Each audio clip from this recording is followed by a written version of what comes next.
horrified that he is becoming the kind of man his father was, a man he despises, lashes out when Da-Rim comes to check on him. His harsh dismissal comes from fear, not anger. Desperate to distance himself from her, he pushes ahead with his arranged marriage to Ha-Young, convincing himself that marrying her will help him shut Da-Rim out of his heart. But Ha-Young, whose heart belongs to Seon-woo, refuses to go along with it. When Ji-Yock steps out of the meeting room, she immediately follows him. "What are you doing? Have you lost your mind?"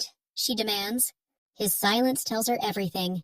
She realizes Da-Rim is the reason behind his sudden decision.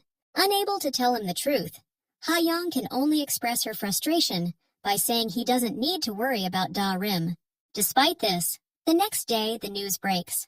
An article announcing the business marriage and engagement between Ji-Yock and Ha-Young.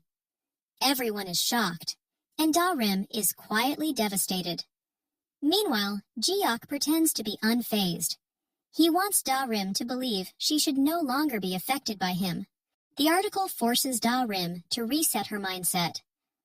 She reminds herself that she's just another employee under Ji-Yock. She comes to work to do her job, not to linger around him.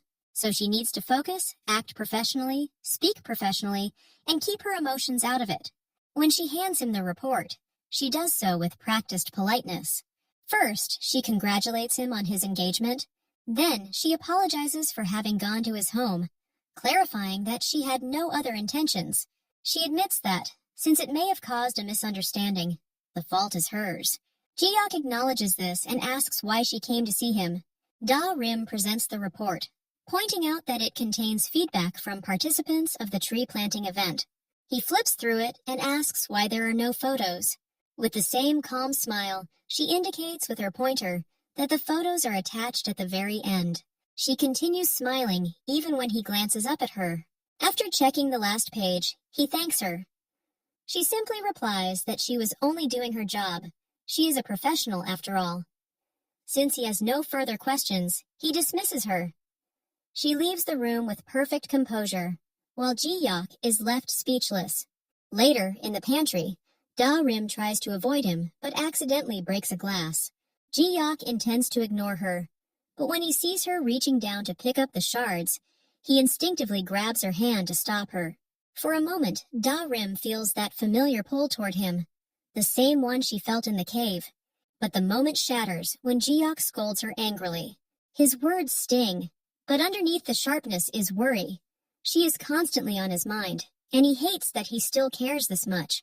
His demeanor has reverted to how he was when they first met, distant, unfriendly, and guarded.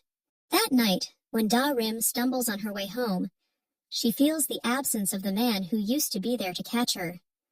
It frustrates and saddens her more than she wants to admit. When she arrives home, Seon-woo greets her and brings up the news article about Ji-Yock and Ha-Young. He takes it as confirmation that his suspicion, that Ji-Yock liked Da-Rim, was wrong. Da-Rim insists again that there was never anything between her and Ji-Yock. Seon-woo is relieved. Meanwhile, Ji-Yock goes for a run to clear his head, but his feelings for Da-Rim only intensify. Without realizing it, later, he ends up at the grandfather tree in her neighborhood. He misses her. But when he sees Da-Rim with Seon-woo, he quickly hides behind the trees, watching from a distance. A faint smile forms on his lips as he looks at her happy family. Soon after, Da-Rim and Ji-Yock are scheduled for a business trip to Jeju to promote their company's product. Da-Rim mentally prepares herself. She is going to work, not to relive the memories of their past closeness. When they disembark from the ship, Da-Rim struggles with the luggage. Ji-Yock moves to help, but she stops him, drawing a firm boundary.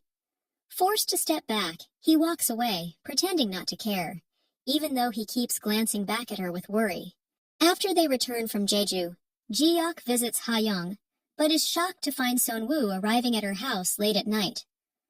Ha-Young tries to explain, but Ji-Yock jumps to conclusions, assuming she is having an affair. Blinded by anger, he punches Seon-woo and warns him to stop seeing Ha-Young or face consequences. Ha-Young defends Seon-woo, insisting Ji-Yock doesn't understand anything. This pushes Jiok to demand the truth. Sonwoo goes to talk to Jiok, noticing how sad Da-rim was after the article, and realizing her feelings for Jiok. He tells him about their fake marriage. Jiok is stunned, but above all, relieved. His instincts were right. Something had been off between them all along. Now, with the truth finally revealed, Jiok can face his own feelings honestly and pursue Da-rim without holding back. Coming up in the next episode, Jiok finds out the truth and realizes he's free to follow his feelings for Da-rim. I hope you all enjoyed this video. Thanks for watching, and I'll see you in the next one.